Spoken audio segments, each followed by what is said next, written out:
Tenemos tu micrófono cerrado, Elena. Pero pensé que tú ibas a hablar primero, ¿cierto?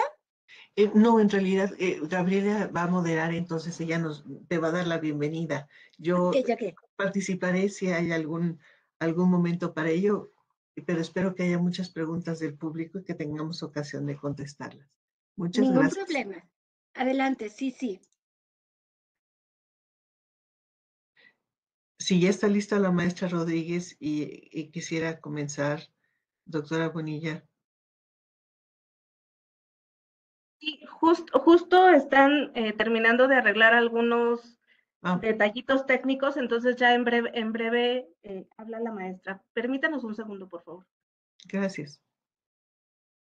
Mientras tanto, a quienes nos acompañan en la sala general, les damos la bienvenida a esta primera sesión del ciclo 2023 de las conferencias que quienes son consejeros del Consejo Consultivo Ciudadano para la Política de Población imparten principalmente a los consejos estatales de población, pero también a todos los interesados y estudiosos de la población. En esta ocasión tenemos el gusto de que la doctora Elena Saola vaya a compartirnos su amplia experiencia en un tema muy complicado, muy difícil de abordar, pero fundamental si queremos la transformación de este país y la mejora de las condiciones de vida de todos, en especial de los adolescentes. Estamos esperando un par de minutos mientras la maestra Gabriela Rodríguez, secretaria general del Consejo Nacional de Población, se suma a la sesión y es ella quien estará moderando esta conferencia.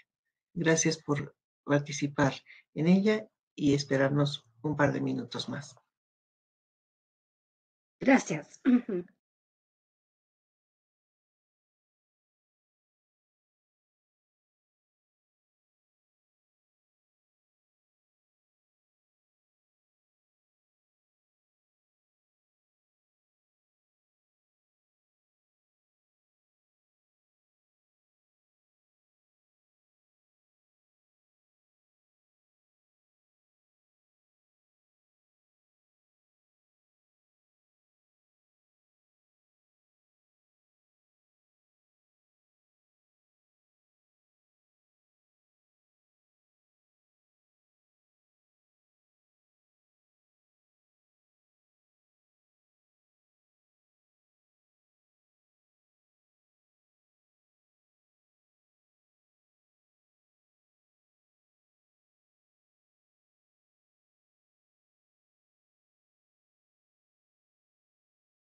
Doctora Saola, la maestra Rodríguez me pide ofrecerle una enorme disculpa por fallas técnicas. No es posible que ella pueda estar aquí, no puede abrir su micrófono. Entonces, atentamente, doctora Cárdenas, si no tiene inconveniente en presentar a la doctora Saola para no retrasar más la sesión y poder darle la palabra. ¿Le parece bien?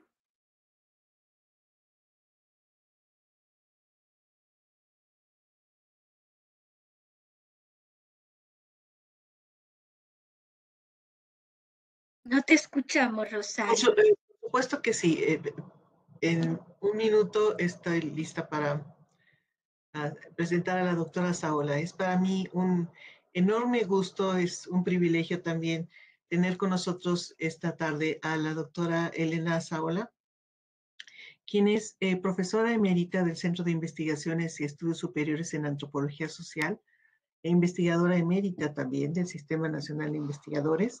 Es miembro de la Academia Mexicana de Criminología, miembro del Consejo de la Comisión de Derechos Humanos del Distrito Federal e integrante ciudadana del Consejo Nacional de Seguridad Pública y del Consejo Ciudadano de la Comisión de Búsqueda de Personas Desaparecidas en la Ciudad de México. La doctora Saola ha impartido cursos en el Colegio de México y en las Universidades Autónoma de Barcelona y Libre de Berlín. Ha realizado estancias de investigación en la Universidad Nacional de Australia y en la Universidad de Columbia en Nueva York.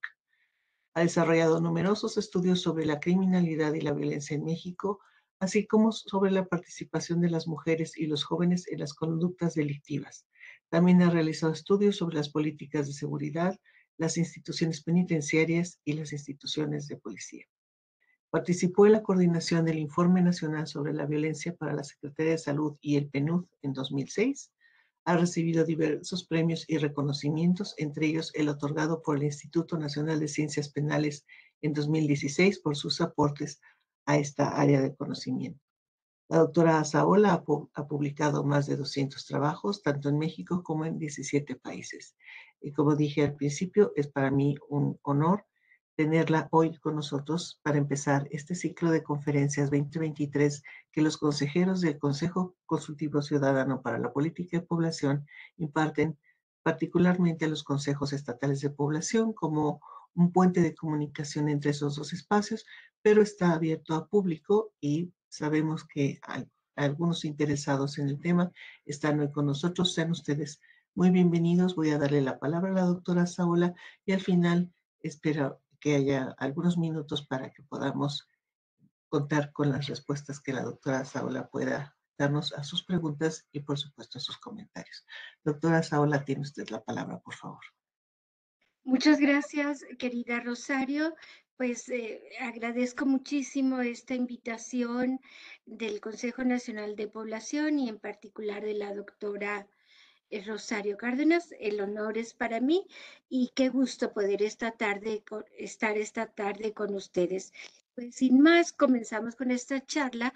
Como ustedes lo han escuchado, pues yo soy antropóloga y psicoanalista y esto pues va a resaltar muy bien porque van a darse cuenta que mi manejo de los números no se acerca para nada al que tienen los demógrafos, así que espero tengan tolerancia y paciencia. Bueno, mi enfoque es un poco distinto.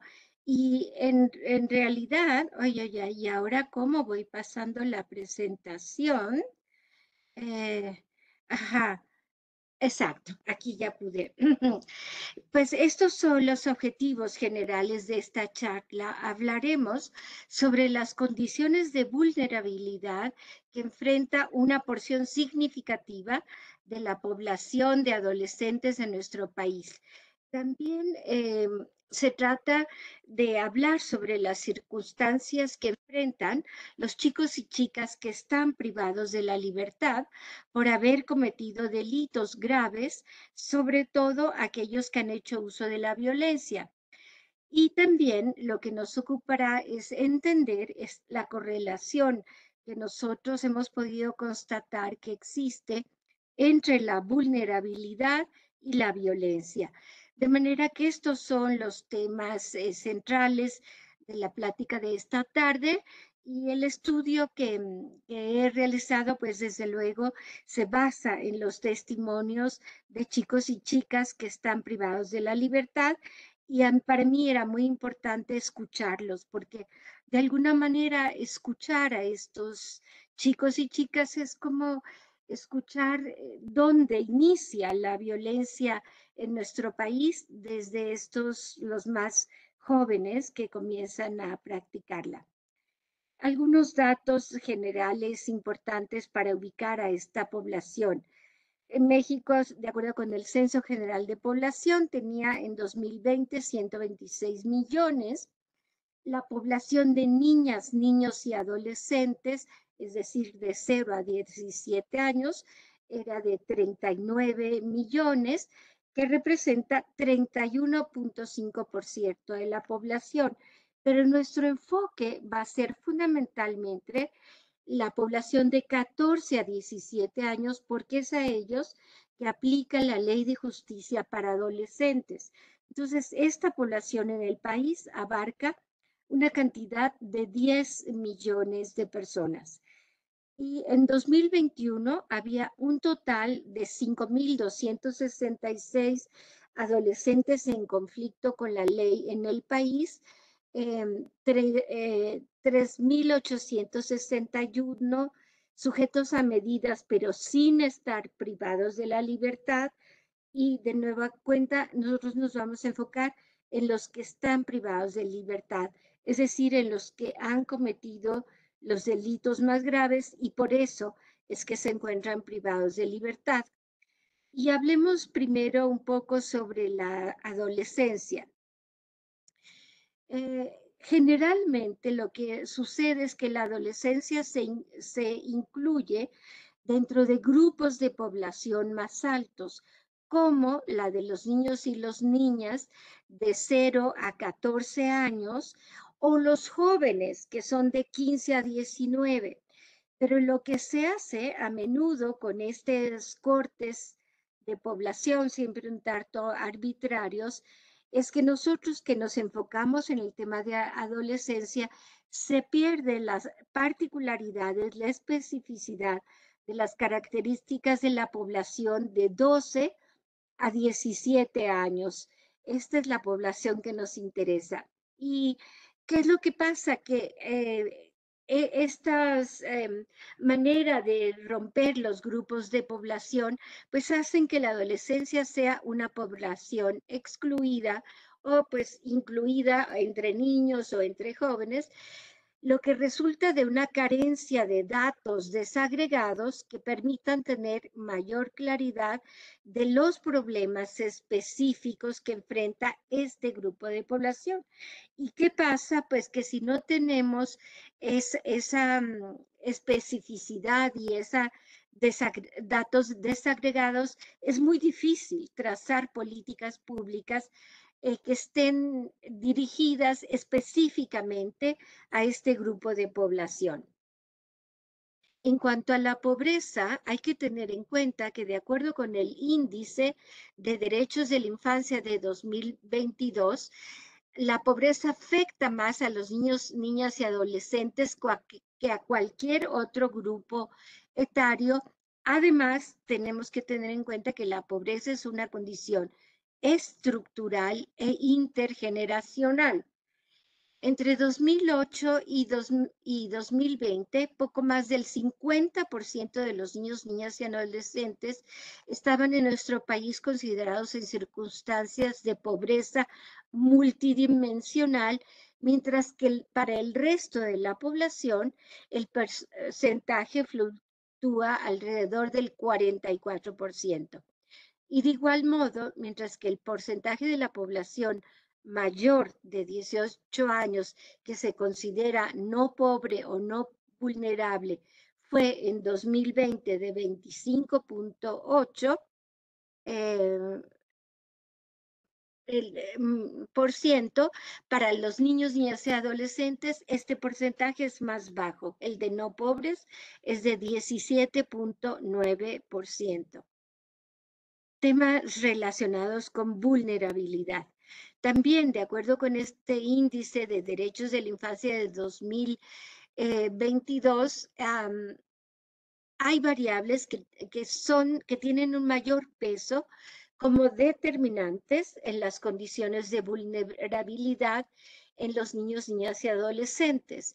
Estos factores son la carencia de seguridad social en su hogar, así como la falta de nutrición de calidad, el rezago educativo, la carencia de acceso a servicios de salud, la falta de servicios en la vivienda y el ser hablante de una lengua indígena.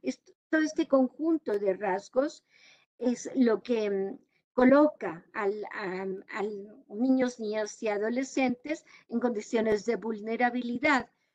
Pero cuando los niños, niñas y adolescentes registran simultáneamente carecer de seguridad social y de servicios de salud, presentaban 96.9% de probabilidades de ser considerados como pobres. Y si a eso añadimos que ser hablantes exclusivamente de una lengua indígena, se hace un 100% los que son pobres. Hablemos ahora un poco en general de la violencia que padecen los niños, niñas y adolescentes. Algunos indicadores claves de violencia que se utilizan con frecuencia pues son la tasa de homicidios, la de violencia familiar, la de violencia sexual y de corrupción de menores.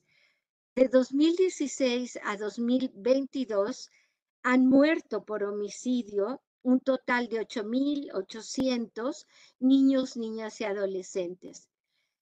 La tasa de homicidios contra niños, niñas y adolescentes varía de una entidad a otra. Entre 2016 y 2021, los estados que tuvieron tasas de homicidio más elevadas fueron Colima, Guerrero, Zacatecas, Chihuahua y Guanajuato. Los casos de violencia familiar, como sabemos, se incrementaron de manera dramática como consecuencia de la pandemia, sobre todo pues del encierro forzoso de la familia en el hogar sin que la familia pudiera salir a desempeñar sus actividades cotidianas durante tanto tiempo, incrementó muchísimo las denuncias por violencia familiar, pues los niños son unos de los que más padecen esta violencia y las entidades donde se reportó el mayor número son Baja California Sur, Nuevo León, Colima, Ciudad de México y Chihuahua. Aquí es importante un poco notar, bueno, los homicidios como que se distribuyen entre más, digamos, más parejamente o tienen que ver con varios factores en los estados, pero este tema de la violencia familiar como notan, no es necesariamente en las entidades que tienen más altos índices de pobreza los que, aunque también puede ser que son en donde más se reportan estos casos. Es difícil saber, pero bueno, es cierto que en las entidades más pobres el reporte de estos hechos suele ser más bajo, pero sí es importante no asociar necesariamente la violencia a la pobreza. Esto es una cosa muy importante. Ahora, la violencia en contra de niños, niñas y adolescentes también se manifiesta en los casos de violencia sexual contra niños, niños y adolescentes que se incrementaron también entre 2016 y 2020 y las entidades con la tasa promedio más alta fueron otra vez Baja California Sur, Chihuahua, Estado de México y Quintana Roo. En tanto, por lo que se refiere a carpetas por corrupción de menores, incrementaron entre 2016 y 2020 en 24.6%. Esto también nos habla, y eso es muy importante de percibirlo, sobre todo cuando pensamos de qué manera afecta a niños, niñas y adolescentes. Me refiero como que es esta serie de datos, sabemos que en el país, pues no solamente se cometen estos homicidios y estos delitos contra menores, sino contra la población en general. Y esto habla de un deterioro pues que se ha acelerado en el tejido social. Y hablar de este deterioro en los lazos sociales es un elemento muy importante que afecta, como vamos a ir viendo, en la conducta de las y los adolescentes. Algunas conclusiones, voy un poquito rápido porque se nos va el tiempo. Como dije antes, las entidades con mayores índices de pobreza no son necesariamente las que registran las tasas de mayor incidencia de casos de violencia en contra de niñas, niños y adolescentes. Hay diversas formas de ejercicio de la violencia que no están ligadas a condiciones socioeconómicas, sino a factores como la salud mental y la presencia o no de una ética de respeto, solidaridad y protección de la otredad. Esto es un enfoque que yo comparto del índice de derechos de la niñez.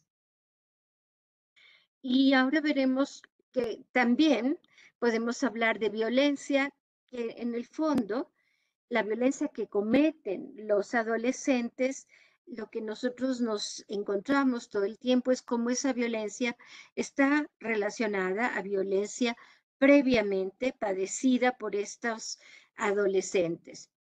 Aquí, por ejemplo, en un informe que presentó el Procurador General de Justicia en Estados Unidos, hablando de la justicia juvenil de los adolescentes, dice que la gran mayoría de los niños involucrados en el sistema de justicia han sobrevivido expuestos a la violencia y viven con el trauma de esta experiencia.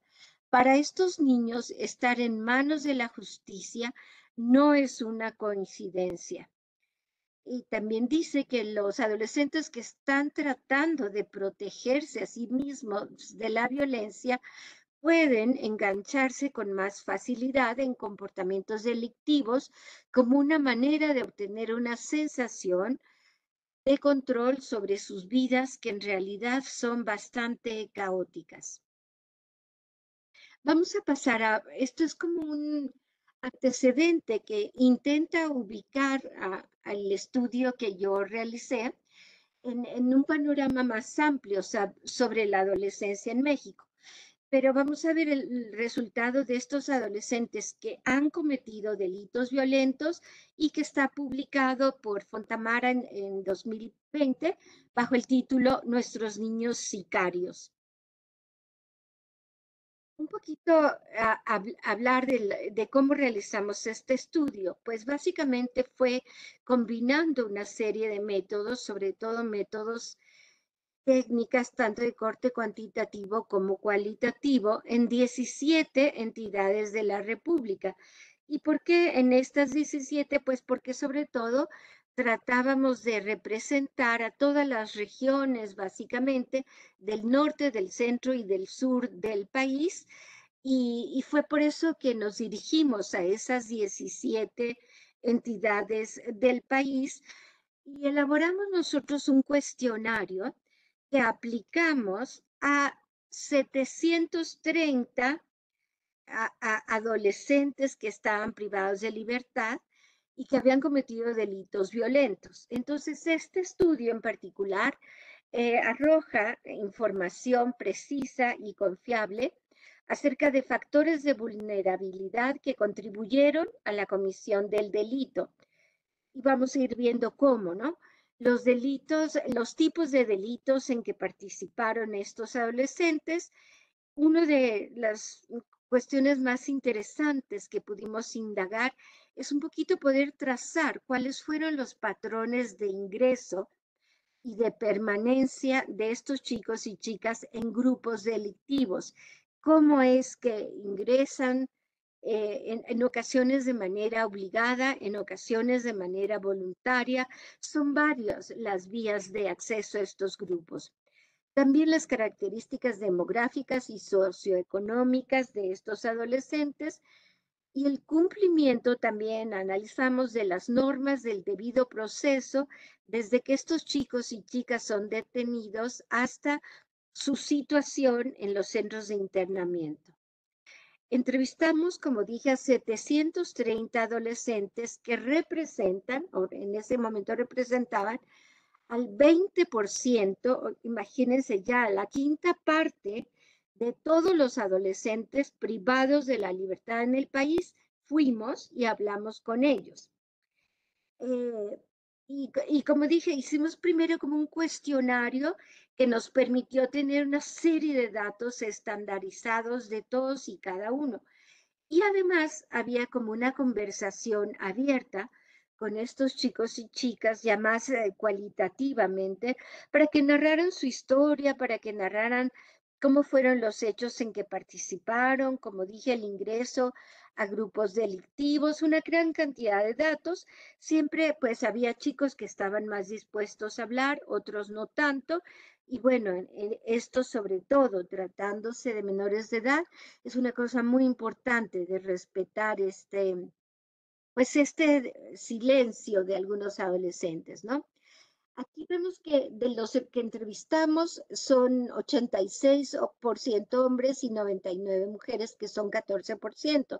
En realidad, en los centros hay en realidad 94% de hombres y solo 6% de mujeres, pero aquí nosotros incluimos, digamos, un sesgo deliberado.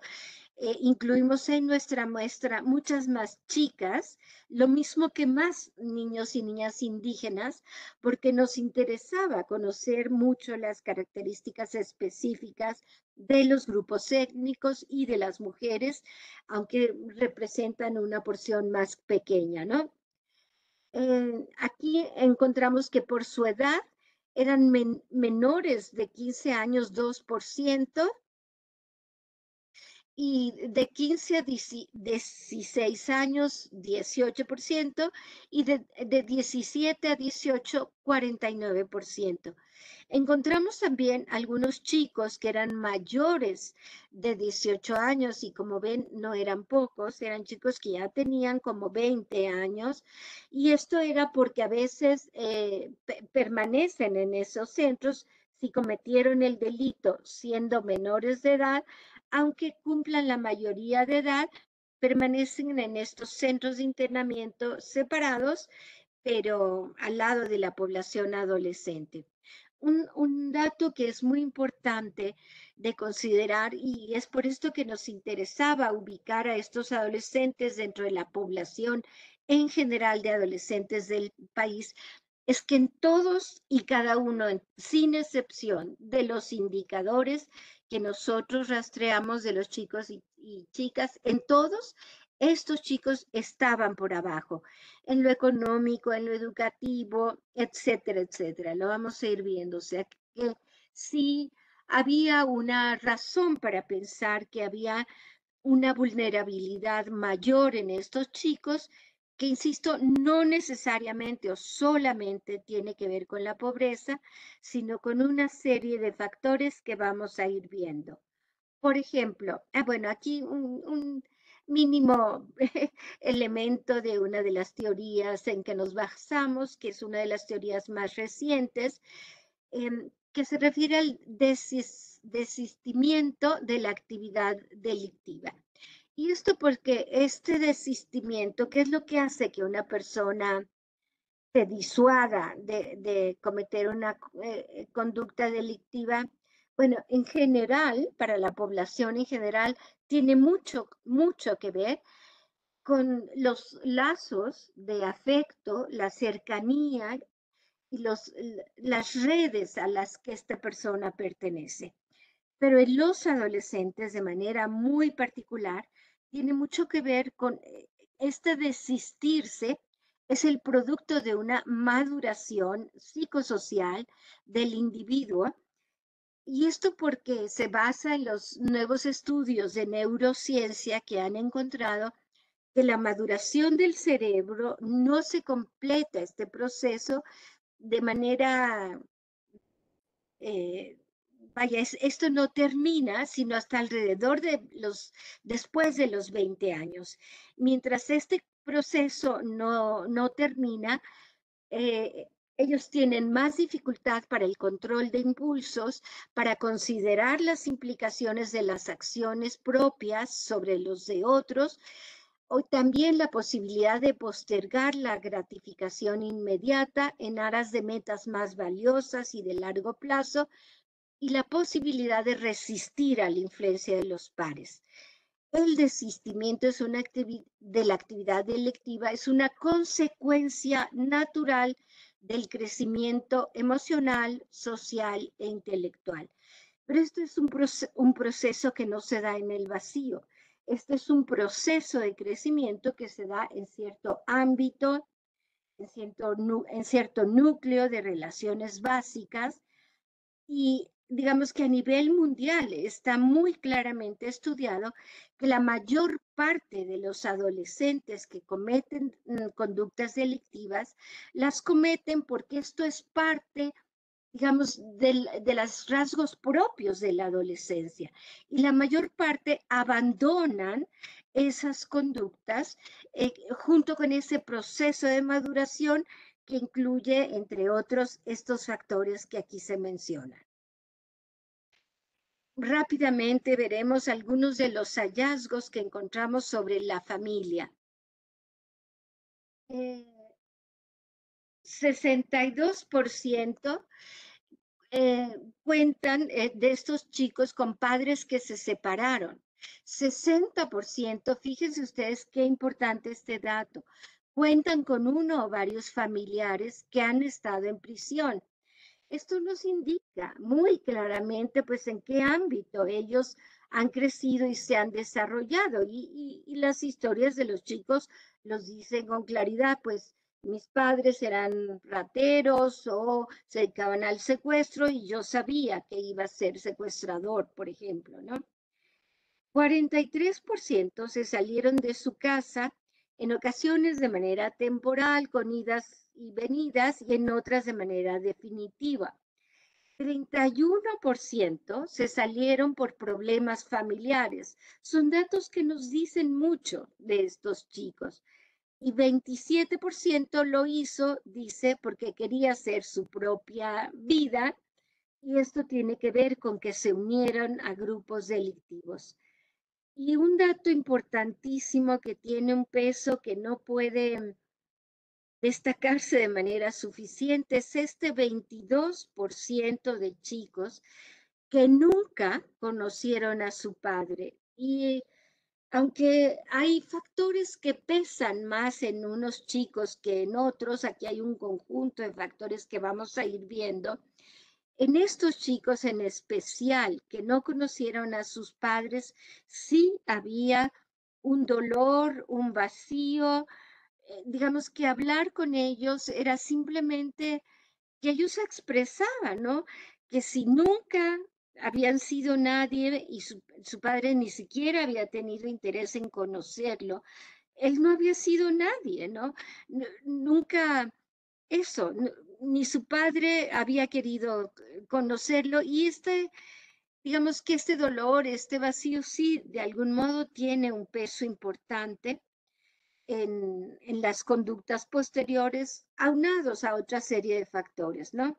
También 5% nunca habían conocido a su madre, y 30% padecieron algún tipo de descuido o negligencia.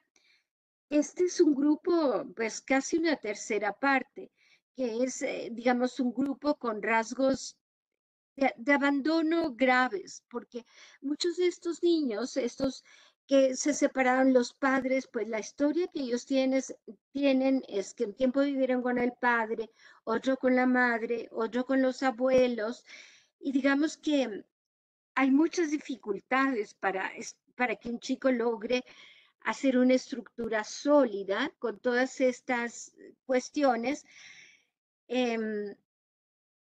Pero el abandono o el descuido es una cosa importante, ¿no? Nosotros, el tipo de preguntas que les hicimos para poder captar la profundidad de esta negligencia, de este abandono, pues el tipo de preguntas que les hicimos, y cuando tú eras chico, ¿había alguien que te preparara la comida todos los días, que se preocupara de que comieras? ¿Había alguien que te llevaba a la escuela, que te ayudaba con tus tareas? ¿Había alguien que te llevara al médico si estabas enfermo? ¿Y había alguien que jugara contigo, que te llevara de paseo, que te celebrara tus cumpleaños? Y cuando los chicos respondían a no a todas esas preguntas, pues ya nosotros teníamos claro que allí había habido huecos muy, muy importantes y también un dolor muy importante en esos chicos por esas carencias, ¿no? Además, 40% sufrieron maltratos físicos frecuentemente, no de manera aislada, sino frecuente. 34% padecieron insultos, humillaciones, burlas, etc. 12% sufrieron abusos sexuales, la mayoría de las veces las mujeres.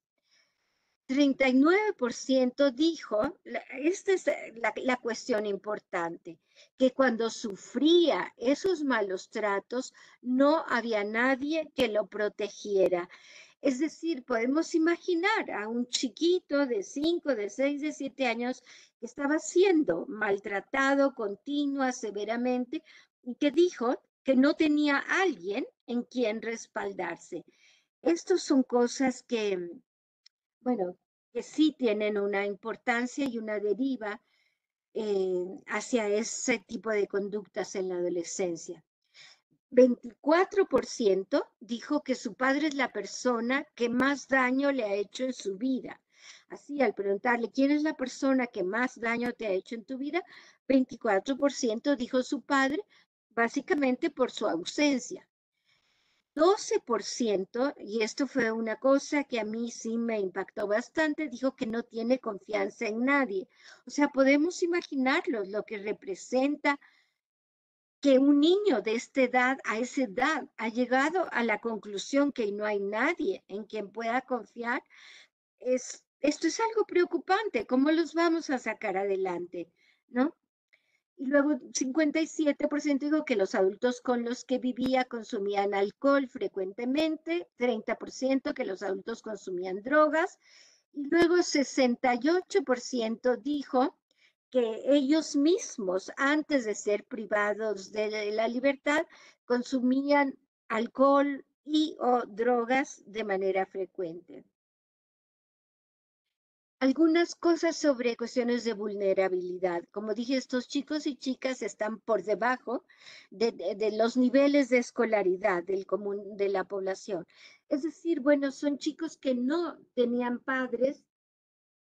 Y bueno, lo que quiero decir no es que sus padres o no los quieran o no se preocupen por ellos, simplemente son padres que viven en ciertas condiciones de precariedad, que llegan extenuados después de una larga jornada de trabajo. No son padres que tengan un alto nivel educativo, de manera que estos padres pues pueden apoyar a los chicos muy poco, para que, y no valoran tampoco la importancia de que los niños asistan a la escuela y tengan un curso académico, ¿no? Ya no voy a leer todas estas cifras, pero ustedes se darán cuenta que estos chicos están por debajo del nivel de educación promedio de los chicos y chicas de su edad. En cuanto a su situación socioeconómica, esto es muy difícil medirlo a través de la narrativa de los chicos porque muchas veces ellos están tan acostumbrados a su situación que todo les parece normal, ¿no? Y por eso es que 51% dijo que su situación socioeconómica era regular, ni mala ni buena. Pero sí hay un indicador clave al decirle, pero cuando tú eras niño, a veces faltaba comida en tu casa, 31% dijo que sí, que faltaba comida. Esto ya nos indica algo, como también lo indica, y aquí lo digo también por el hecho de que a veces ciertas políticas suponen que los chicos necesitan oportunidades de trabajo. Y no, lo que pasa con estos niños y niñas es todo lo contrario. Lo que a ellos les faltó es tener una infancia, porque 89% ya habían trabajado y tenían una carrera laboral más larga que todos nosotros. Ya habían vendido chicles, elotes, flores, patinetas, pizzas, habían sido cargadores, cerillos, ayudantes de albañil, mecánico, herrero, etcétera. Habían desempeñado toda clase de oficios y con suerte pues la misma suerte de sus padres, con salarios muy precarios. Y aquí otro dato muy importante es este que nos dice 37% habían trabajado desde antes de cumplir los 12 años, es decir, siendo niños. Ahora, los datos sobre el delito. O sea, como hemos dicho, esto no se refiere a todos los adolescentes que cometen delitos en el país, sino únicamente a aquellos adolescentes que cometen los delitos más graves. Por eso es que están internos en centros de tratamiento por haber cometido delitos graves. De otra forma, los que cometen delitos no tan graves reciben tratamientos o lo que sea, pero fuera, no estando institucionalizados. Entonces, es por esto esta cifra, que 83% cometió delitos haciendo uso de la violencia, pero es porque es a esta población que se refiere. 34% cometieron delitos de homicidio, 24% robo con violencia, 13% secuestro, 35% dijo que ya habían sido detenidos una o varias veces, 16% dijo ser inocente del delito del que lo acusaron. Pero cuando uno habla con estos chicos y mientras que para los abogados, pues bueno, por ejemplo, todos los que cometen homicidio ya está, ese es el delito y se acabó. Pero no, si uno indaga un poquito más a fondo en estas historias, uno se da cuenta que los que cometen homicidio son muy diferentes casos o tipos y nosotros por eso, después de escuchar a los chicos, a sus historias, pudimos hacer esta clasificación. 35% de estos chicos ya formaba parte de un grupo de delincuencia organizada. En realidad eran sicarios y ellos dicen con toda claridad a qué grupo pertenecían, quiénes integraban ese grupo, una gran cantidad de datos. Inclusive nos informaron estos chicos que parte de esos grupos de delincuencia organizada estaban, digamos, al frente de esos grupos. Casi siempre hay adultos, por supuesto, no son los propios adolescentes, pero esos adultos habían sido o eran eh, policías, expolicías, militares, exmilitares, marinos o exmarinos. Esos eran los jefes de los grupos de la mitad de estos chicos con los que hablamos, de la mitad de estos chicos. Un segundo grupo cometió esos homicidios formando parte de una pandilla, que es una situación completamente diferente a la de un grupo de delincuencia organizada, y 38% cometieron esos homicidios por conflictos interpersonales. Veremos brevemente las características de cada uno de estos. En el 35% de los grupos que se unieron al crimen organizado, entre las motivaciones que ellos mencionaron se encuentran, muy importante, que les importaba imitar un estilo de vida que han podido observar en su entorno y que incluye armas, autos, alcohol, drogas, sensación de poder y otros lujos y excesos a los que consideran que solo pueden acceder uniéndose a estos grupos.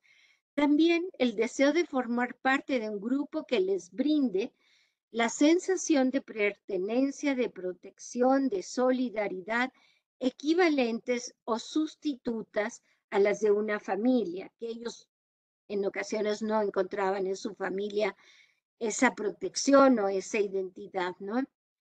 También otros han normalizado la pertenencia a estos grupos como resultado de haber crecido y vivido, como dije antes, de manera cotidiana en una familia que ya se dedicaba a esas actividades. También no eran pocos los chicos que se habían ingresado ellos por su voluntad a esos grupos después de que le habían matado a su padre, a su hermano o a su madre en alguna enfrentamiento, digamos, entre grupos delictivos. Y después de que estos chicos habían sufrido esa experiencia, decidieron ellos mismos ingresar a un grupo delictivo y lo hacen por 3 motivos. Uno, porque quieren vengar la muerte de su padre o de su madre. 2, porque quieren saber quién es el que mató a su padre o a su madre, no lo saben.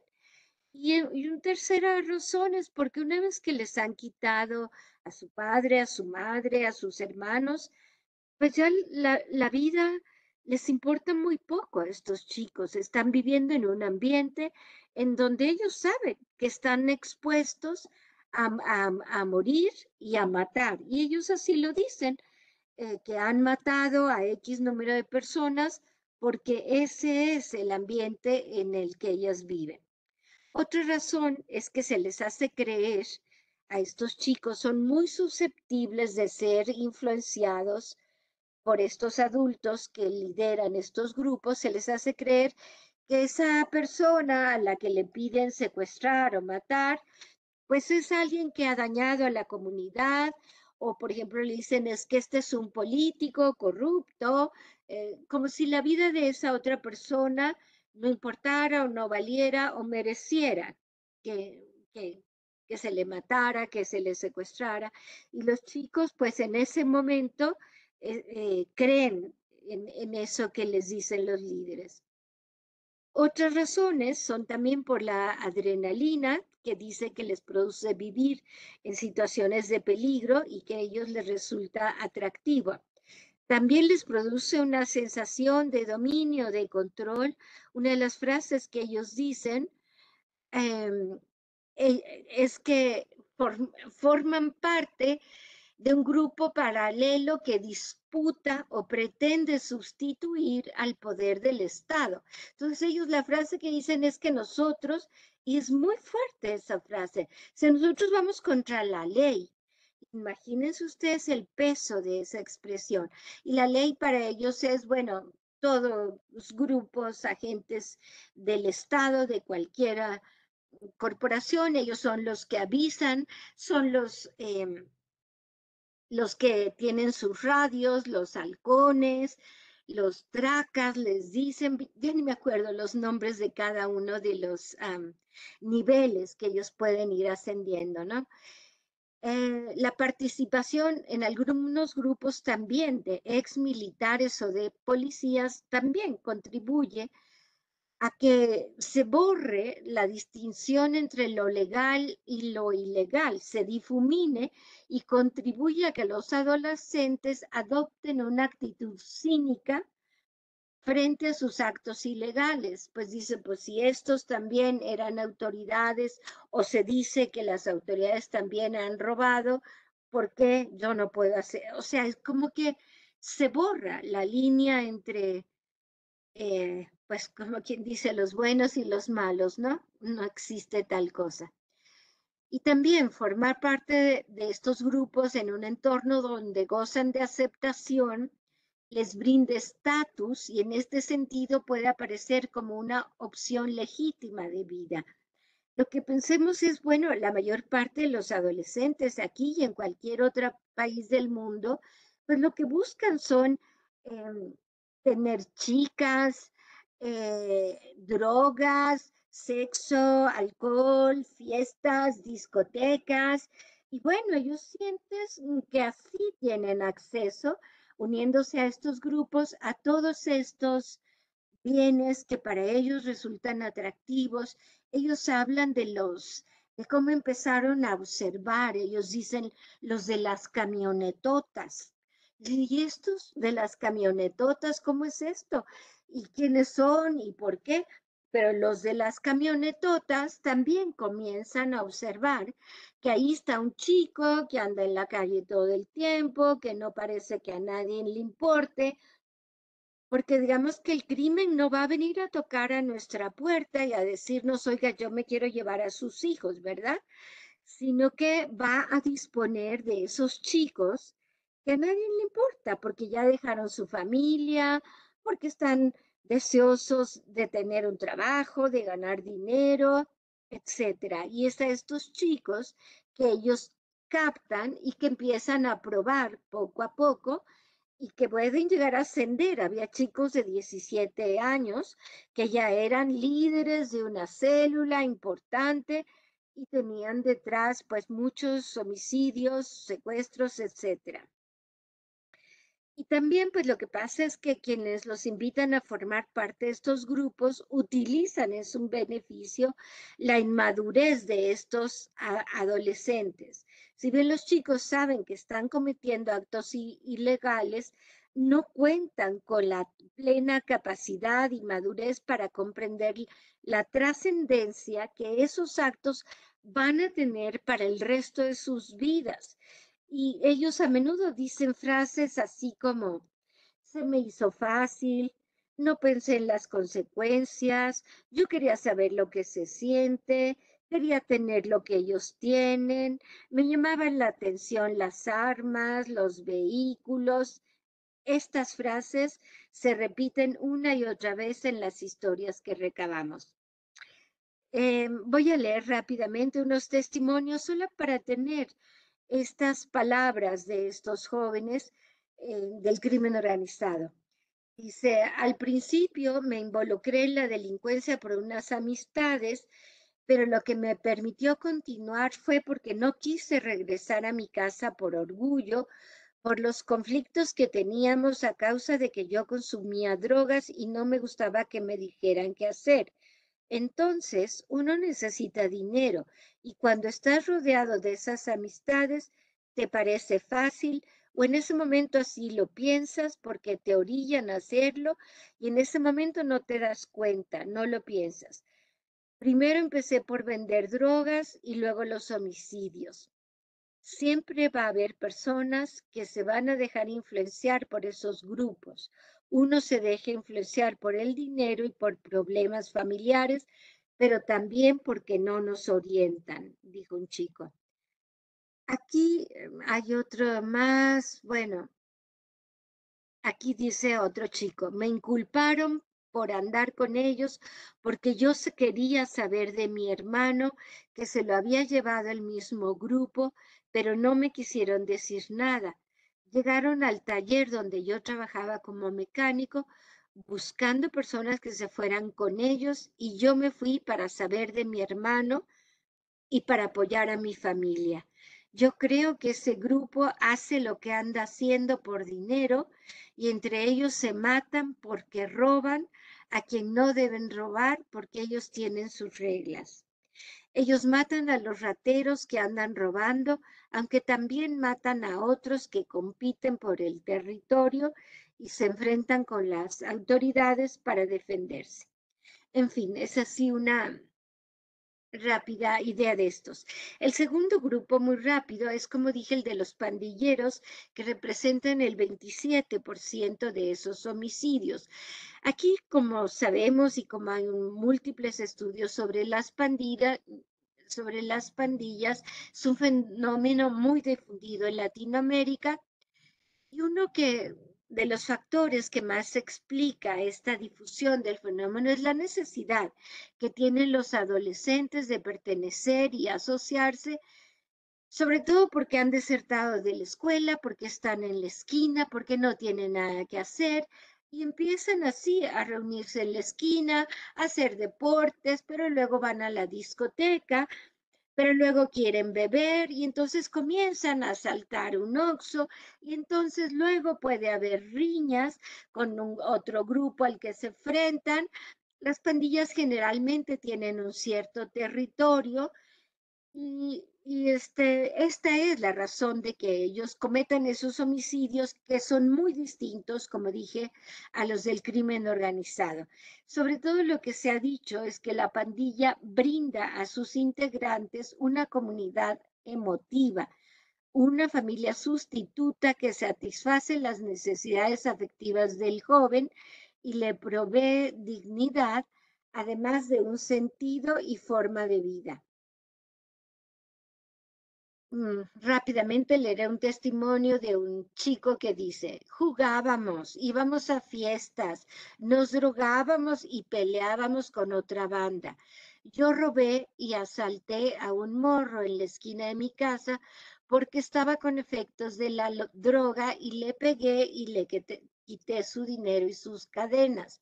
Ya me habían detenido como 8 veces por marihuana, por vandalismo y por echar refuegos y pedrones contra otra banda. Y así, en este tipo de conflictos es que puede surgir un homicidio en una riña, ¿no? Por último, el otro grupo es el del 38% de los adolescentes que cometieron delitos violentos de manera individual o acompañados por alguien más, pero siempre motivados por conflictos interpersonales en contra de familiares o rivales, pues amorosos, por decirlo de alguna manera, ¿no? Aquí un testimonio breve de un chico que dice: cometí el homicidio de mi tío porque le tenía odio a mi padre y a toda mi familia. Por eso fui por mi tío y lo ejecuté.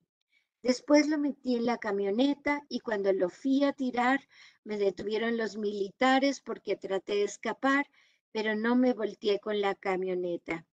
Y aquí el testimonio de una chica. Dice: mi padrastro abusaba de mí desde los 13 años. Mi mamá me dejaba seguido a solas con mi padrastro. Un día que me iba a quedar sola, como tenía miedo, se lo conté a mi novio, le pedí que se escondiera en la casa para defenderme. Cuando mi padrastro llegó a la casa y quiso abusar, apareció mi novio y lo acuchilló. Muchas de estas rencillas familiares son este tipo de conflictos, abusos sexuales sobre todo, que nunca se atendieron o se resolvieron de manera oportuna hasta que escalan a una violencia de este tamaño. Rápidamente, ¿qué les gustaría a los chicos hacer al salir? La verdad es que uno suele tener una idea equivocada de pensar que ellos quieren ser los grandes narcos y cosas así. La verdad que no. 33% lo que le gustaría es salir para trabajar, 27% estudiar, 15% estar con su familia, 13% trabajar y estudiar, 5% no sé, 3% ser militar, marino o policía, y decían porque pues así puedo seguir haciendo lo mismo pero con placa, así decían. Y luego otros dicen sentirme libre, caminar por el parque, y solo un 1% dice vender droga y seguir robando. La verdad es que el sueño de estos chicos no es otro que tener una casa y una familia. Con eso sueñan, con tener una familia y una casa.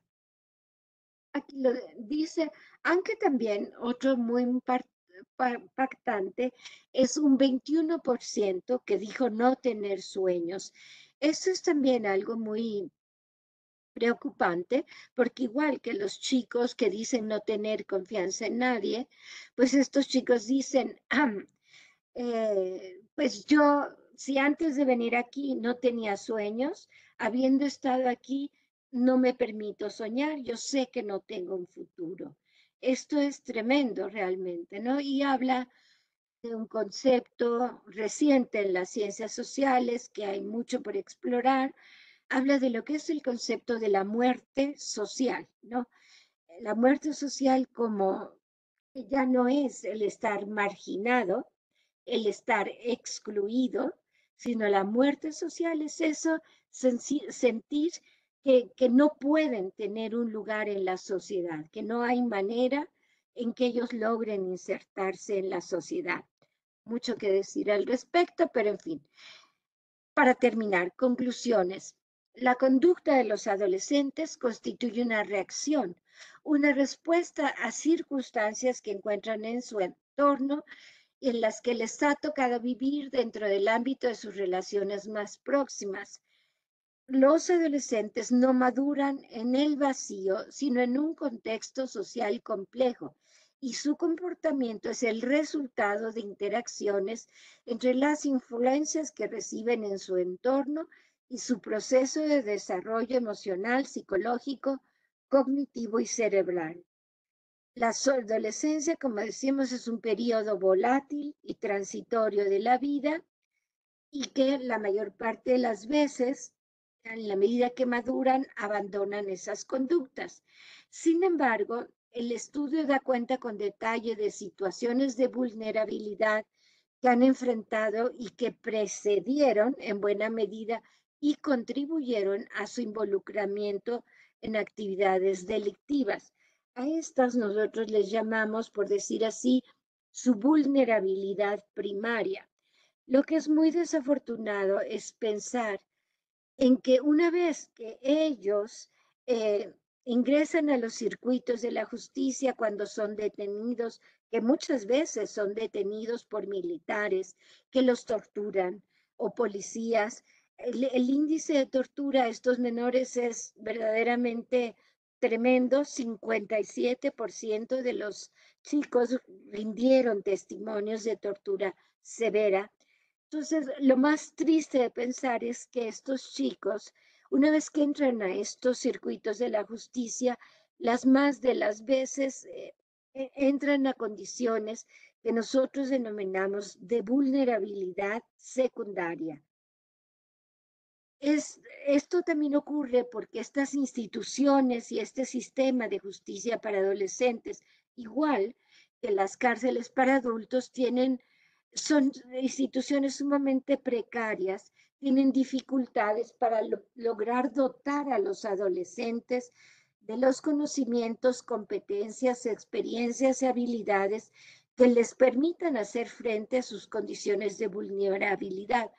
Es decir, mucho más que los adultos, en este grupo de edad se podría hacer muchísimo por estos chicos, pero lamentablemente no se hace tanto como se debería, y con frecuencia el paso de los adolescentes por las instituciones no solo los dota de los elementos que no los dotan de los elementos que requieren para superar sus condiciones de vulnerabilidad primaria, sino que les genera nuevos daños o condiciones de vulnerabilidad secundaria que reducen sus posibilidades de incorporarse a la sociedad como personas competentes, responsables, autónomas y capaces de tomar decisiones que promuevan su bienestar y el de su comunidad.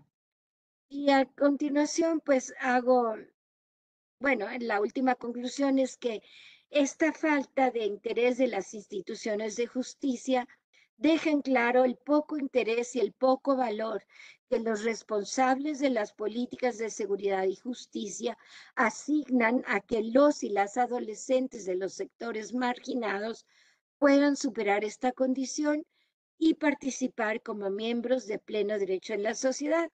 Y hago un conjunto de recomendaciones que tienen que ver con cada uno de estos, pues, indicadores que fui señalando a lo largo del estudio, pero pues que ya nos gana el tiempo para ver, y pues con eso concluyo esta exposición. Siento mucho si me alargué. No, no, de ninguna manera. Muchas gracias, doctora Saola, por esta muy precisa y con datos muy contundentes que nos permiten reconocer cuáles son muchos de los problemas que están alrededor de la vida de estos adolescentes y el enorme desafío que representa realmente atender la situación y transformarla. Voy a leer los comentarios que han puesto en el chat y les pido que si alguien tiene alguna pregunta, por favor también lo coloque en la misma. Vamos a usar unos minutos para que la doctora Saola nos haga favor de responder o comentar a lo que ustedes van señalando aquí.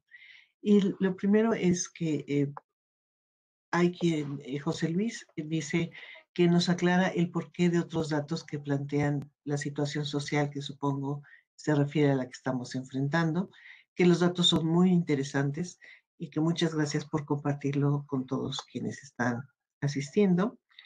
Y hablan Horacio Primo habla de cómo son datos muy crudos, pero es la realidad del país.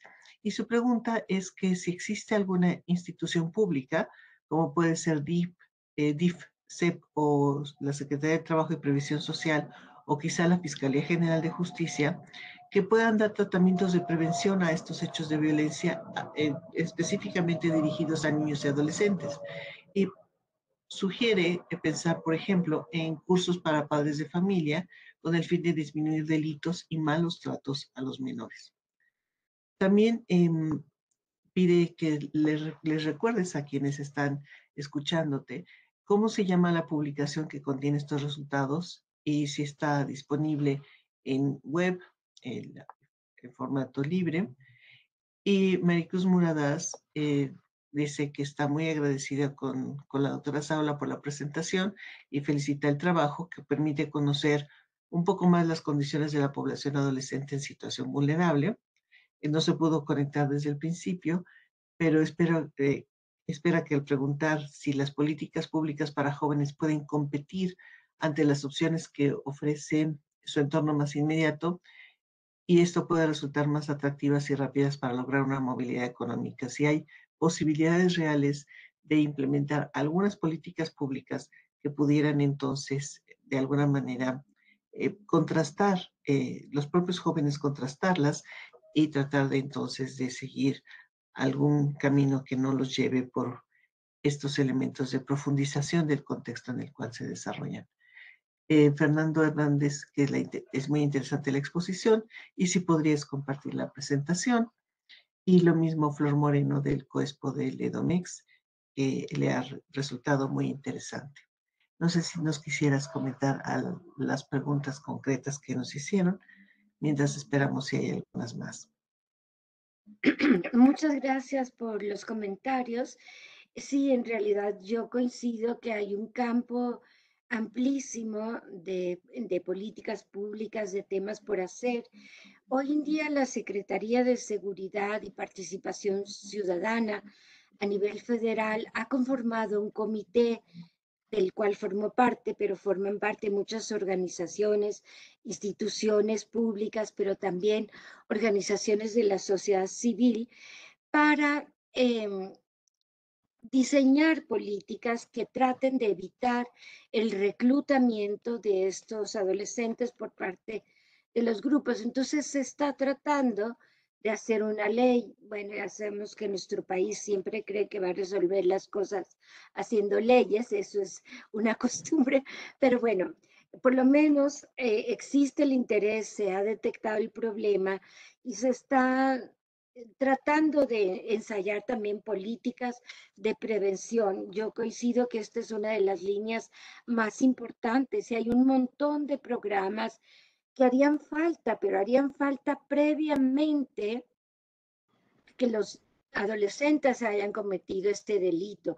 Es decir, si hubiera habido en su infancia alguien que detectara que ese niño estaba siendo maltratado, que no recibía atención, que había sido pues abandonado o estaba en situación de negligencia, que sufría de violencia familiar, pues yo creo que aquí hay una serie de falencias que no son solo por parte de las instituciones del Estado, son también parte de la sociedad en general y de la comunidad, porque cómo es que nos hemos acostumbrado en este país a ver niños que vivan en la calle, nos parece lo más normal, así los niños como si crecieran en la calle, si salieran de los árboles o qué cosa, nos parece muy normal todo eso.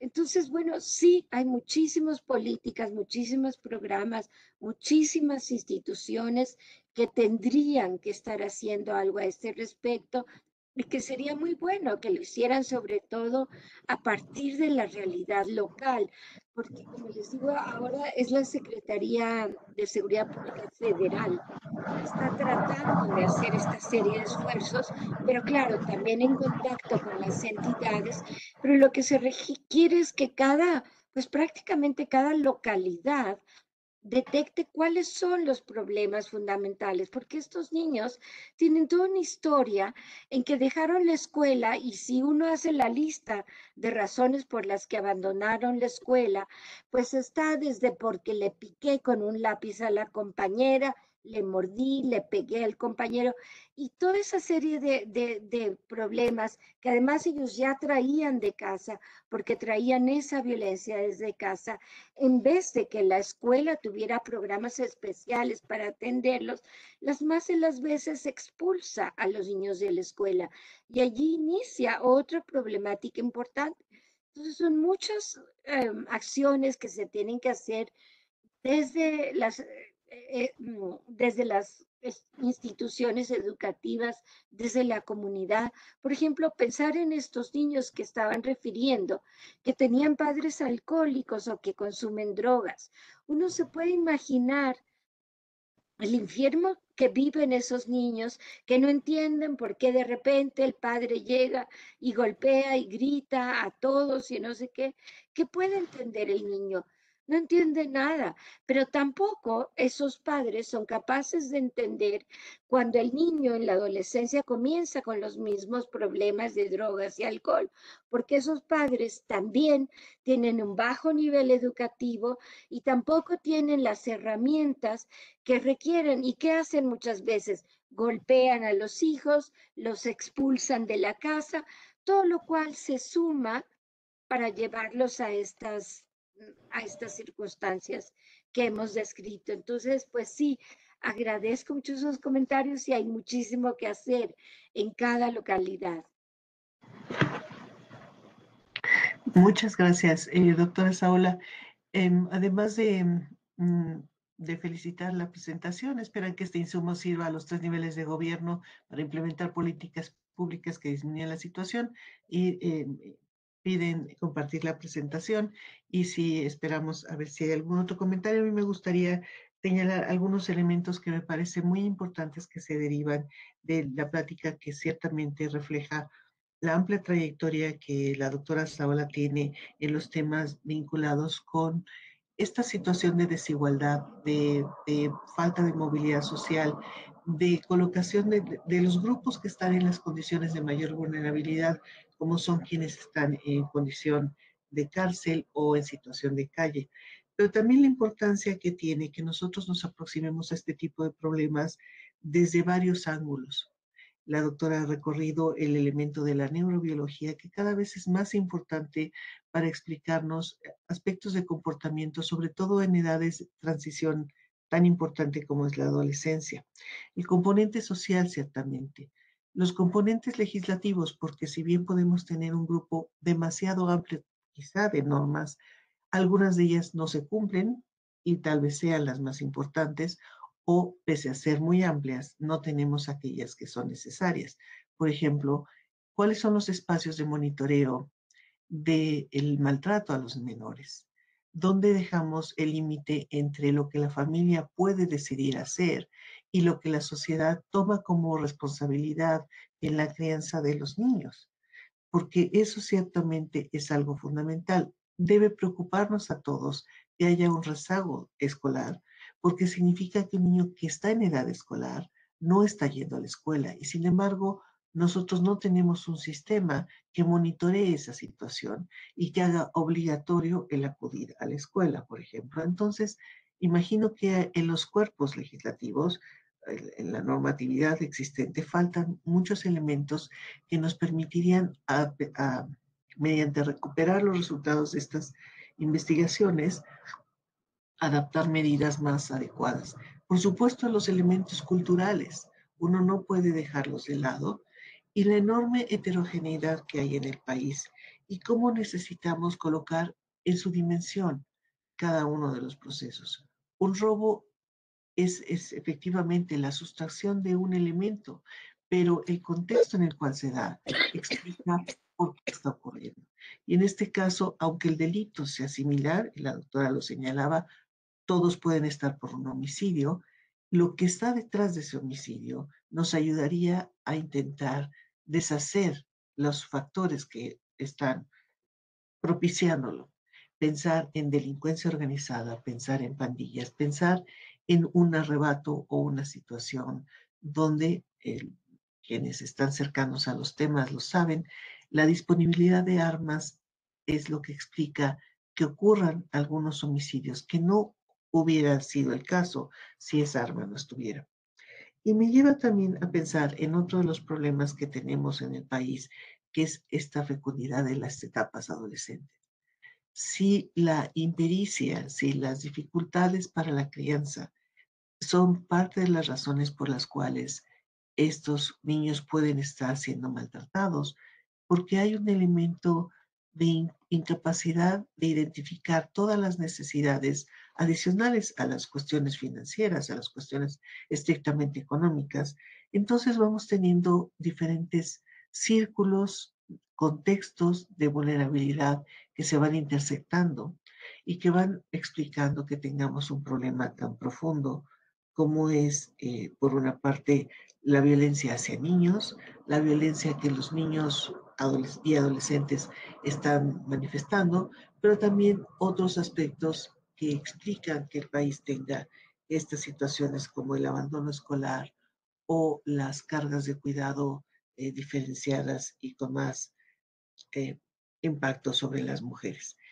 Los esfuerzos por mantener la inclusión, por hacerla tan flexible para garantizar que nadie que necesite más apoyo, no lo reciba.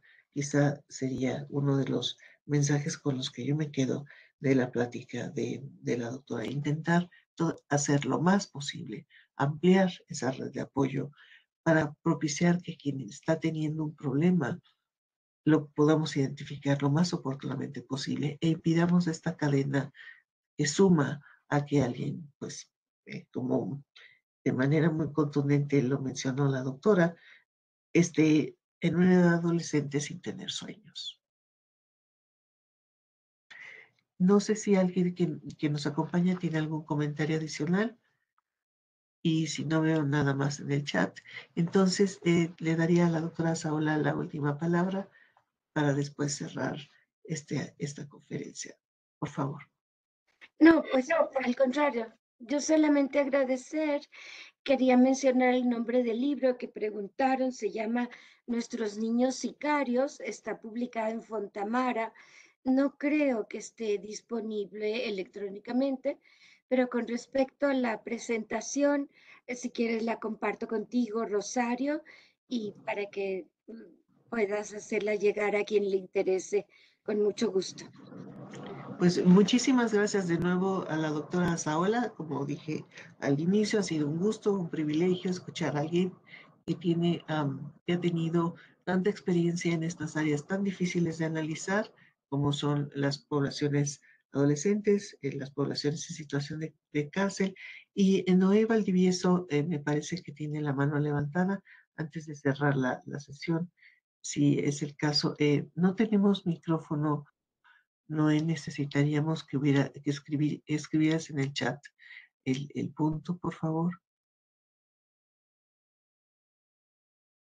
Um, Hoy hemos tenido particularmente problemas técnicos para acceder a voz y video, entonces, pero si no fuera el caso, si quieres después hacernos llegar tu comentario, con mucho gusto se lo hacemos llegar a la doctora Saola. Por supuesto, distribuimos la presentación para que quienes han asistido la tengan. Como dije, ha sido un gusto enorme iniciar este ciclo 2023 con la presentación de la doctora Saola y los invitamos a estar pendientes para el 30 de marzo, que es la segunda conferencia, donde también nos reuniremos aquí a las 5 de la tarde con otro experto, otra experta en otro de estos temas que tanto impacto tienen sobre las condiciones de vida de la población. Muchas gracias, Elena. Al contrario, gracias a ti. Buena tarde. Buena Gracias. tarde a todos. Sí, hasta luego.